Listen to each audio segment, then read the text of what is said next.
Callus. हमको क्या मिलेगा? कैलस। हमने क्या देखा अभी तक? Explant, that is apical meristem cut part. Explant is surface sterilized. It is used as inoculum. For this inoculum, plant का part है या फिर microbial growth है, pure culture, right? Okay. इसके लिए जो media best है, it will be designed. I have written normal ingredients of the media.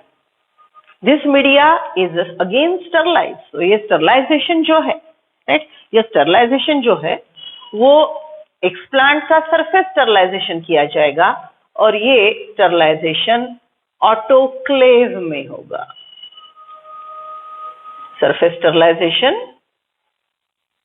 Explant का लिविंग स्ट्रक्चर का सरफेस स्टरलाइजेशन और autoclave steam sterilisation, wet sterilisation will be done that of media, right? Okay, अब ये media पे ये explant inoculate करेंगे।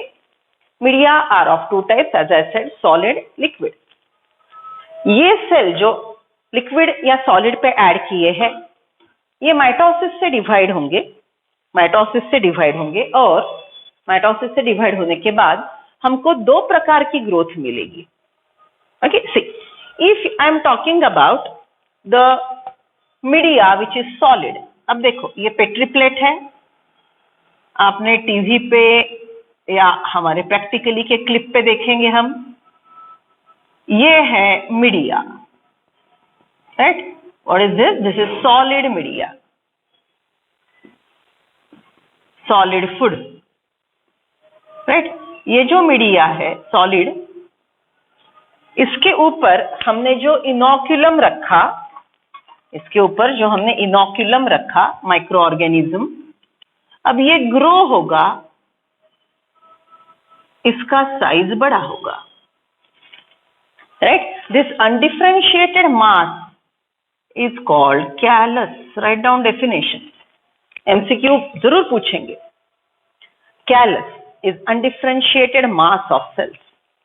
Callus is undifferentiated mass of cells. Okay, अब देखो ये जो छोटा ग्रोथ था, ये सेल्स ने फूड मीडिया खा लिया, राइट? फूड मीडिया खाने के बाद सेल की ग्रोथ हो गई, और हमको कैलस मिला, राइट? तो ऑब्वियसली ये जो मीडिया है इसमें के न्यूट्रिशन ये सेल ने यूज कर लिए, मतलब मीडिया में अब न्यूट्रिशन नहीं बचा, राइट? सिर्फ बाकी के इंग्रेडिएंट बचे जो एज अ फूड काम नहीं कर सकते, राइट? ओके, तो वो सॉलिडिफाइंग एजेंट अगार अगार है, उसमें हाइड्रेशन वाटर रहेगा, राइट? और जो एब्जॉर्ब नहीं हुआ या जो वेस्ट बाहर गया वो उसमें बचेगा। तो food from the media is consumed by the growing cell, it divide by mitosis and form callus. So what is the mode of nutrition of plant cell when it is tissue cultured? ठीक से सुनो question, MCQ है। Plant का cell आपने लिया, plants are photo autotroph, please भूलो नहीं। Okay, explant लिया, उसको इनोक्यूलम बोल के यूज किया। Inoculum is added on the media containing food, right? And the plant cells are growing. What is mode of nutrition of tissue cultured plant cell? Photo autotroph की हेटेरोट्रॉप? Yes, बोलो, चलो जल्दी लिख दो आंसर, बाद में चीटिंग करते हो। हाँ, हमने यही बोला था बोलते हो। हाँ, I repeat the question. Plant cells, autotrophic plant cells are tissue cultured and it grows to form callus. Mode of nutrition of plant cell is, mode of nutrition of tissue cultured plant cell is A. Photoautotrop, B. Heterotroph, C. Ingestive heterotroph and D. Absorptive heterotroph. चलो बोलो, mark करो। How many of you mark photoautotrop? Wrong. Sunlight दिया इसको, readymade food दे रहे हो, ये बना बनाए एब्जॉर्ब कर रहा है वो, so it is absorptive heterotroph, right? So please remember, mode of nutrition of tissue cultured plant cell is absorptive heterotroph. Right. Okay, तो अब ये ग्रो होगा, कैलस बनेगा, राइट। अब मीडिया का फूड खत्म हो गया, मीडिया में जो आपने फूड डाला था वो खत्म हो गया। ओके, आज जो खाना बनाया था वो खत्म हो गया, तो दूसरे दिन नया खाना बनाते हो ना, same thing true for plant.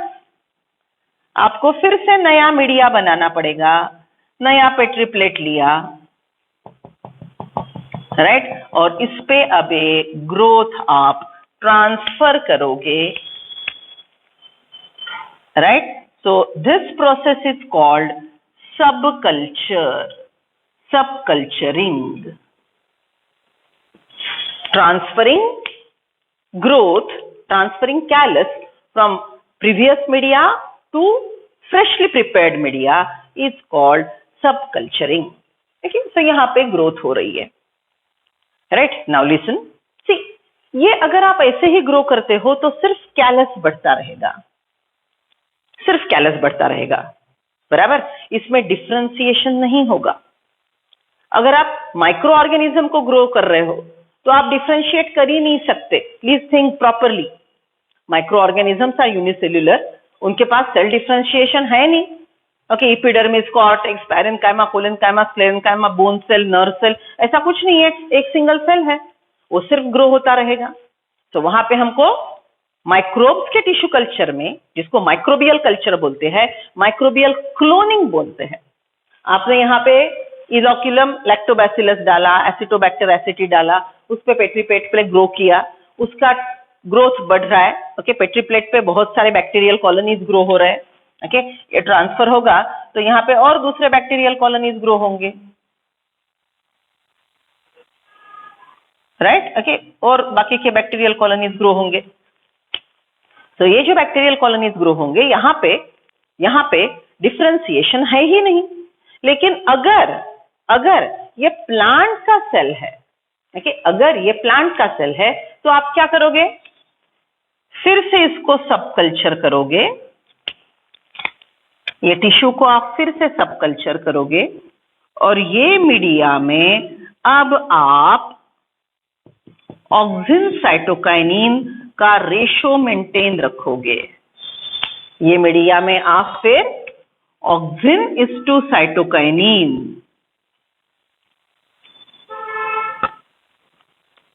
का रेशो मेंटेन करेंगे, राइट। तो auxin is to cytokinin ratio maintain हुआ, अकॉर्डिंगली सेल डिफरेंशिएशन होगा। याद करो what we have studied in plant growth, if auxin is to cytokinin ratio 1:1, ठीक से देखो 1:1, you will get callus, right.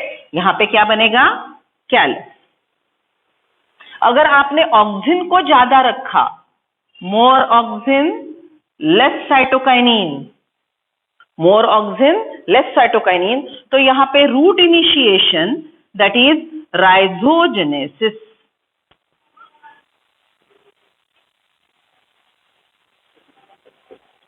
राइजोजेनेसिस, more auxin less cytokinin. इसका vice versa किया तो, उल्टा किया तो less auxin more cytokinin, auxin less cytokinin more. ऐसा किया तो शुड टिप डिफरेंशिएशन होगा, जिसको बोलेंगे काउलोजेनेसिस। याद है प्लांट ग्रोथ में ये सब सीखा था, राइट। तो अगर सिर्फ माइक्रोब्स की ग्रोथ कर रहे हो तो कौन सा भी ग्रोथ प्रमोटर डाल दो, सेल की ग्रोथ होगी, डिफरेंशिएशन की जरूरत नहीं। Micro organisms are unicellular, they don't need differentiation because they don't have tissue organization. So no auxin cytokinin concentration is required because we don't want to promote tissue differentiation. But if it is a plant cell, then for obtaining the different type of tissues and organ will manage, right? Auxin is to cytokinin 1:1 ratio, callus formation, no differentiation. More auxin, less cytokinin, rhizogenesis. Vice versa, less auxin, more cytokinin. Right? ये A, less cytokinin, more. It will lead to coulogenesis. Right? तो ये होने के बाद यहाँ पे जो growth होगी, right? तो ये ग्रोथ एम्ब्रियोइड जैसी दिखेगी, एम्ब्रियो जैसी दिखेगी, नीचे रूट जैसा पार्ट आएगा और ऊपर शूट जैसा पार्ट आएगा। तो ये जो एम्ब्रियो जैसा स्ट्रक्चर है, रियल एम्ब्रियो नहीं है। रियल एम्ब्रियो तो सेक्सुअल रिप्रोडक्शन में बनता है, सीड के अंदर होता है। It's not a real embryo, it is just a embryo like structure. तो इसको हम बोलते हैं सोमैटिक एम्ब्रियो, और one more word, एम्ब्रियोइड।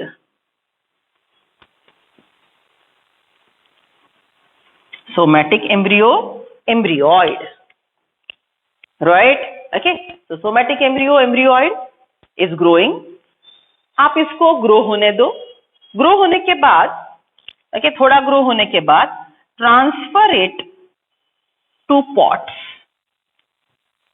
Okay, pots में मतलब कुंडे में शिफ्ट कर दो। ये कुंडा है, मड पॉट है, इसके अंदर सॉइल है, राइट? इसमें आपने प्लांट सो कर दिया, एम्ब्रियोइड रख दिया, राइट? अब एम्ब्रियोइड ग्रो हो रहा है। Are you getting that? Okay, now one more thing, थोड़ा आउट ऑफ सिलेबस, ये पॉट को सनलाइट दे दो।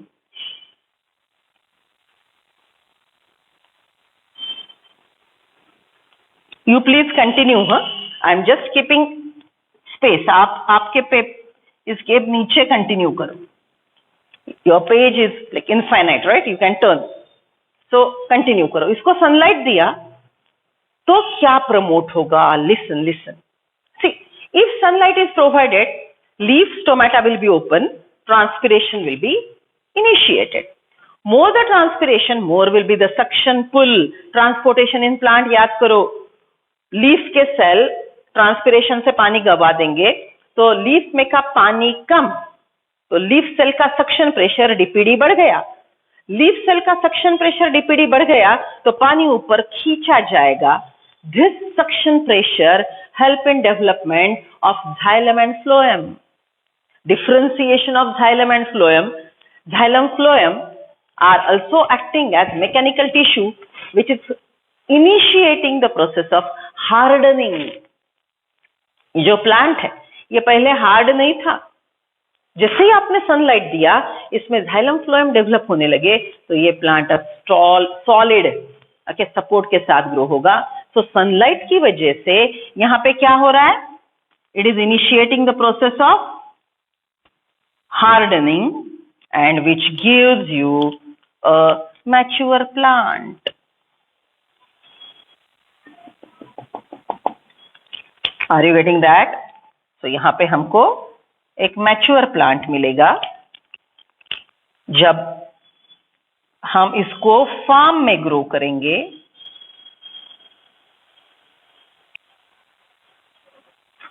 तो हमारा यील्ड शुरू।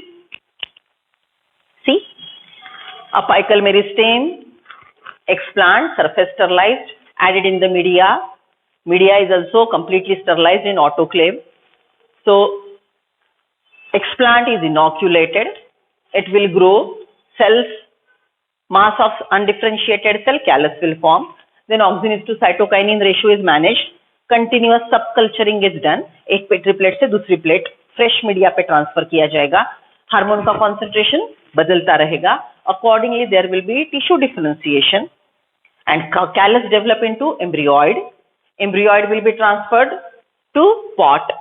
Then it will become a baby plant. Baby plant is exposed to sunlight, hardening. You get a mature plant, and now it will be transferred to land, agriculture, wherever you want. समझ रहे हो? So this is what is plant cloning. आपने कुछ plant cell से पूरा plant बनाया, टॉटिपोटेंसी। चलो अब थोड़ा सा नंबर के बारे में बात करते हैं। जस्ट इमेजिन यहाँ पे ये जो इनोक्यूलम था, राइट? ये इनोक्यूलम, ये एक्सप्लांट जो था, ये एक्सप्लांट समझ लो 100 प्लांट सेल्स थे। 100 प्लांट सेल्स आपने ग्रो करे, कैलस कर दिया, आपके पास 1000 प्लांट सेल बने, बराबर? अब ये 1000 प्लांट सेल आपने छोटे छोटे छोटे टुकड़े 1000 पेट्री प्लेट पे, 500 पेट्री प्लेट पे ट्रांसफर कर दिए। छोटे से टुकड़े से आपने 500 पेट्री प्लेट बनाए ग्रोथ करवा के. I'm just giving you a number, right? Okay. Now these plants will grow. 500 petri plate आपने लेबोरेटरी में ग्रो किए. It's आसान. It's very easy. Have one lab assistant. He will come, prepare fresh media, transfer the explant, and he will grow 500 plants irrespective of climatic condition. It is completely aseptic condition. Baby plant को disease नहीं होगा. Pesticide, fertilizer, labor appoint करने की जरूरत नहीं है. आपको जो भी चाहिए वो बस छोटे अमाउंट में चाहिए. पेट्री प्लेट में कितना फूड होता है? Okay, so 5 kg media is enough, and in that you can grow 500 baby plants even in summer. Vegetative reproduction in controlled climatic condition with least investment and in any season, right? So छोटे टुकड़े से ये सब conditions में अनेक plant बनाना, इसको बोलते हैं micro propagation. The process is called micro propagation. It is one of the biggest benefit of tissue culture of plant. Understood? Micro propagation. Okay, अब देखो माइक्रो प्रोपोगेशन में आपने ये ऑक्सिन-टू-साइटोकाइनिन रेशियो जो मैंने यहाँ पे लिखा है, ये करते करते हमने सब कल्चरिंग हम करते गए. We just continue सब culturing. Here we can do one more thing. सब कल्चरिंग के दरम्यान we can do one more thing. What is that? During the process of subculturing, what we'll do is ये जो सबकल्चरिंग करते हैं, समझ लो यहाँ पे ऑक्सिन साइटोकाइनिन देने से पहले मैंने पोल्यूटेंट डालना शुरू किया. Don't get surprised. We want to develop pollutant resistant plant. You know there is one chemical belt. Maharashtra में, गुजरात में ऐसा केमिकल बेल्ट है. बहुत इंडस्ट्रियलाइजेशन होगा, सॉइल में बहुत ज्यादा केमिकल्स है. वो केमिकल को टॉलरेट करने वाले हमको प्लांट्स वहां पे कल्टीवेट करने हैं. नॉर्मल प्लांट तो जिंदा नहीं रह पा रहा है, बहुत पोल्यूशन कर चुके हो आप. तो क्या करेंगे? सबसे पहले एक टफ वैरायटी, वाइल्ड वैरायटी लाएंगे, उसका एक्सप्लांट लेंगे, उसका कैलस बनाएंगे. Now this callus is subcultured on a media which is containing the same pollutants which are present in the soil but in very mild concentration. Okay, तो यहाँ पे आपने जो पोल्यूटेंट डाला, जस्ट इमेजिन ये पोल्यूटेंट आपने 0.001 microgram डाला. दूसरे सबकल्चरिंग में आप इसका अमाउंट बढ़ाओगे. सो रिपीटेड सबकल्चरिंग. ओके, जैसे आप सबकल्चरिंग करते जा रहे हो तो ये कॉन्सेंट्रेशन बढ़ाते जा रहे हो. सॉरी, जैसे कॉन्सेंट्रेशन बढ़ाते जाओगे, the cell which will be tough, the cell which will be resistant will grow, other cells will die. We are interested in the tough resistant cell only. So whatever cells are alive are tolerating the concentration of the pollutant. So uska tolerance बढ़ाते जाओ, and the one who is tolerant to the soil pollution, soil में जितना pollution है उतने concentration को tolerant जो cell है उसको ऑक्सिन साइटोकाइनिन दे दो. Right? And after this आपने यहाँ पे ऑक्सिन साइटोकाइनिन का रेशियो मैनेज किया. Then you get a baby plant, and this baby plant is developed from the cell which is tolerant to pollutant and which is undergoing mitosis. So the entire baby plant will be tolerant to that particular pollution.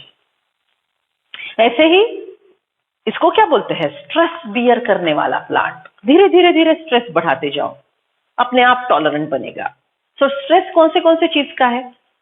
Soil में pollutant है, plant को stress है. Soil में saline है, बहुत ज्यादा salt है, plant को स्ट्रेस है. सॉइल में पानी कम है, प्लांट को स्ट्रेस है. Are you getting that?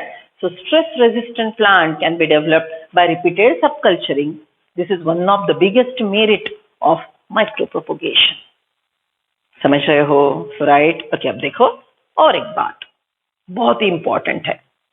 Here you noticed that whatever will be the explant will perform mitosis and will give you the exactly genetically similar cell. जो भी cell tissue culture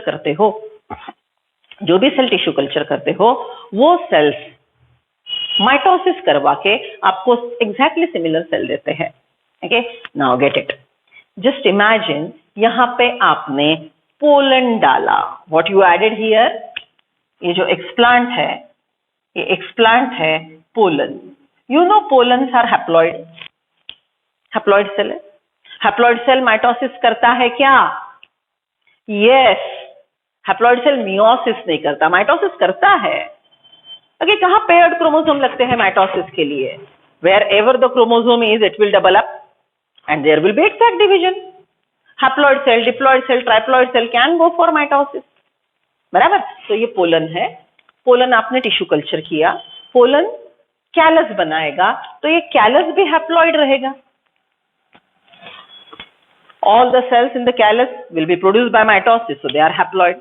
What is haploid cell? It has one set of chromosome. बच्चों बहुत अच्छे से सुनो बेटा. ये जो पोलन सेल है, ये पोलन सेल के पास ये ऐसे क्रोमोसोम है. ओके, समझ लो ये पी प्लांट है, इसके पास 7 क्रोमोसोम है. पी का पोलन है तो इसके पास 7 क्रोमोसोम है.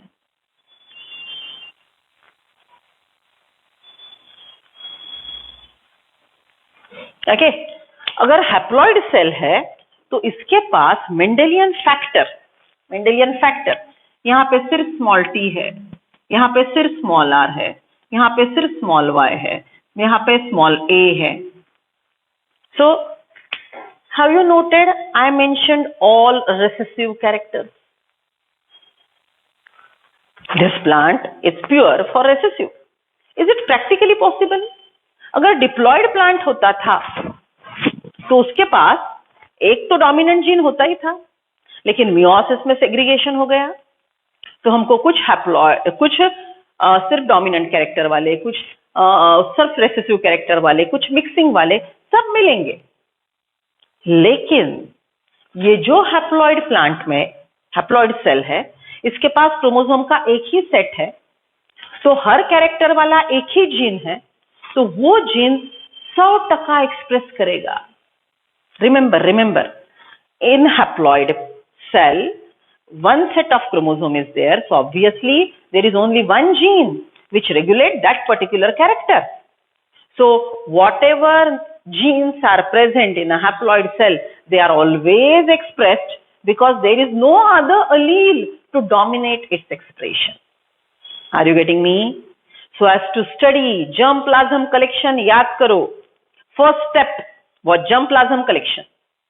आपने जो भी जीन्स, जो भी सीड, जो भी प्लांट मटेरियल जंगल से उठा के लाया, उसके पास अगर डोमिनेंट जीन के साथ साथ रेसेसिव जीन है, लेकिन रेसेसिव जीन एक्सप्रेस ही नहीं हो रहा है. एक्चुअली रेसेसिव जीन बहुत काम का है. लेस ससेप्टिबिलिटी, हाई ससेप्टिबिलिटी, याद है? लेस ससेप्टिबिलिटी का जीन हमारे काम का है, लेकिन हमको पता ही नहीं है कि वो प्लांट के पास रेसेसिव जीन है जो बहुत काम का है. So as to analyse the importance of all the types of genes, their real expression, we go for culturing pollen grain. Pollens are haploid, so haploid cell, haploid callus, and you get a haploid plant by mitosis. So this haploid plant will express all the characters which are present in a haploid cell. So just imagine you are having 1000 haploid plants. In 1000 haploid plants, you will get dominant gene as well as recessive gene. And you will come to know all the genes and their respective characters. So as a plant breeder, you can select that this character is important for me, this character is important for plant breeding program. So androgenic haploids, ये haploid plant जो स्टेमन के pollen से develop किए, उनको बोलते हैं androgenic haploid. Write down androgenic haploid.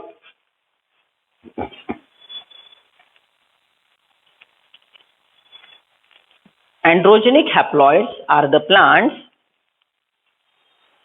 developed from haploid pollen by tissue culture, which expresses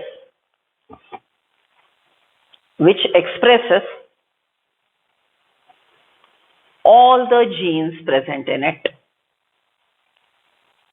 Which expresses all the genes present in it. It is very beneficial. It is very beneficial for analysis of variety of genes for analysis of variety of genes during the step of evaluation of parent, collection of germplasm and evaluation of parent, evaluation of genes. Right? Okay. So this is what is androgenic haploid. So what we discussed first, micropropagation. Small segment, few cells are taken. For example, we discussed here 100 cells. They are grown to 1000 cells and we develop mini plant, micropropagation. Benefit क्या है? Benefit क्या है? Vegetative reproduction हो रहा है, genetic makeup conserve हो रहा है, कौन से भी सीजन में आप प्लांट ग्रो कर रहे हो, right? Okay, and one more thing, आपको प्लांट मटेरियल बहुत कम लग रहा है, so it is called micro propagation. अगर नॉर्मल वेजिटेटिव रिप्रोडक्शन करते थे, जस्ट इमेजिन आपको 1000 रोज प्लांट बनाने हैं स्टेम कटिंग से, तो कितने मामा प्लांट को कट करेंगे आप? और सर्वाइवल चांसेस क्या है? यहाँ पे 100 सेल से आपको 1000 प्लांट बनाने आएंगे. Micro propagation, right? So micropropagation is easy, season independent, and you get genetically exactly similar plant. Again, survival chances more. Cheap, environmental conditions से drive नहीं होगा. First point. Second, stress resistant plant, drought resistant, saline resistant, pollutant resistant. Okay, ऐसे कौन से भी चीज के लिए अगर आपको resistance बनाना है, तो stress आप प्लांट को या टिश्यू कल्चर्ड सेल को देके आप प्रोपोगेट कर सकते हो, right? Third we discussed androgenic haploid, which are very much important for analysis of all the types of gene present in particular species, which is very important for the technique of hybridization, right? Okay, now write down one very important point: development of disease free plant. Disease resistant अलग बात है, disease free plant. What is disease free plant? Get it? See, ये mama plant है, राइट? ये mama plant को यहाँ पे फंगल इन्फेक्शन है, बैक्टीरियल डिजीज है, सम इन्फेक्शन. अगर आप नॉर्मल स्टेम कटिंग लेते थे और प्लांट बनाते थे, ओके, ये स्टेम कटिंग लेके समझ लो आपने 10 प्लांट बनाए, तो 10 के 10 प्लांट को सेम इन्फेक्शन कैरी फॉरवर्ड होता था. आप बोलेंगे फिर मैडम ये अपाइकल मेरिस्टेम को भी होना चाहिए? नहीं होता है. Why? Listen, see, infection is here, right? Infection is here and it can spread up to that region where xylem phloem is available. ये जो बैक्टीरिया है, ये जो फंगस है, इसका स्पोर है, व्हाटएवर, ये स्प्रेड करेगा कहां तक? जहां तक ट्रांसपोर्टेशन का डिवाइस अवेलेबल है. ट्रांसपोर्टेशन टिश्यू प्लांट में कौन है? Transportation tissue in plant are xylem phloem.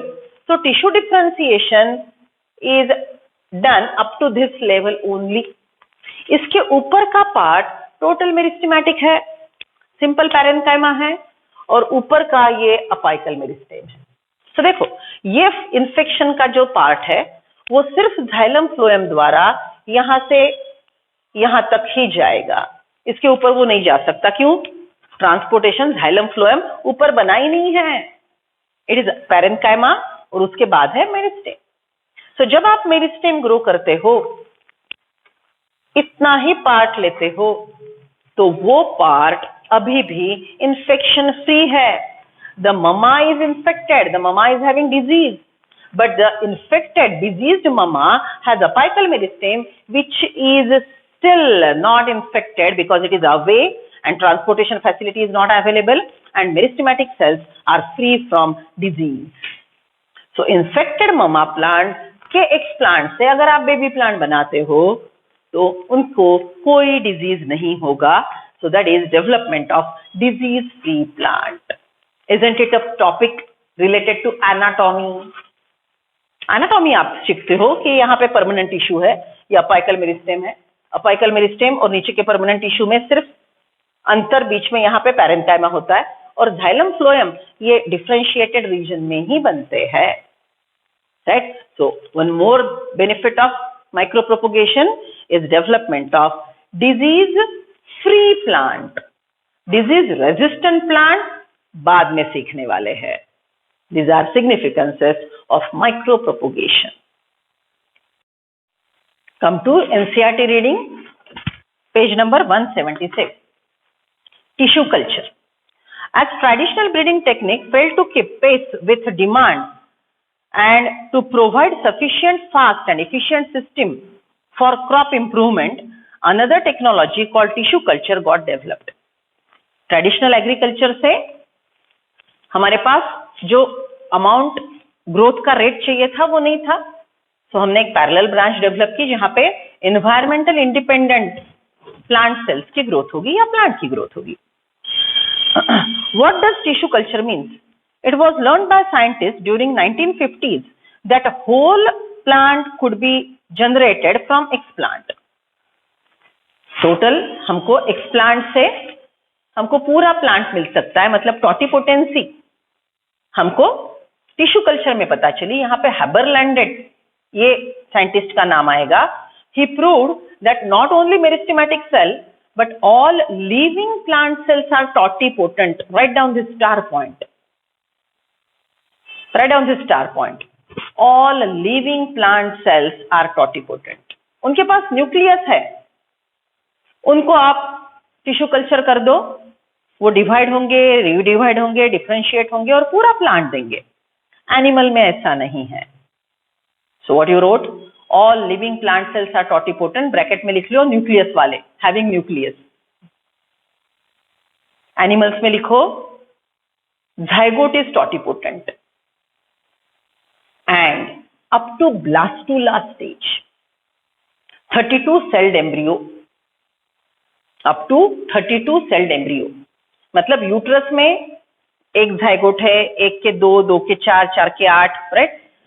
32 sailed embryo के बाद जो डिवीजन होता है, ओके, उसके बाद टोटिपोटेंसी मिस हो जाएगी. ओके, अगर आपने 4 सेल्ड एम्ब्रियो को 2 टुकड़ों में बांट दिया तो 2 बेबीज डेवलप होंगे, 4 सेल्ड एम्ब्रियो. लेकिन 32 के बाद अगर आप वो डिवाइड करते हो तो वो बेबी डेवलप नहीं होगा. ओके, सेल ने अपनी टोटिपोटेंसी खो दी है. So what is the bottom line?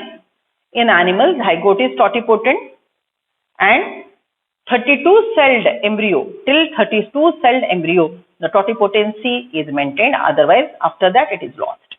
Okay, आप ह्यूमन रिप्रोडक्शन में ये सीख लेंगे. ठीक है, so see, any part of the plant taken out and grown in test tube under sterile condition, underline sterile condition, aseptic condition, is specific nutrient media. This capacity to generate whole plant from any cell explant is called totipotency. You will learn how to accomplish this in high classes. आगे जाके बहुत सीखना है, right? Okay. It is important to stress here that the nutrient medium must provide a carbon source such as sucrose or also inorganic salt, vitamin, amino acid, growth regulator like auxin, cytokinin, etc.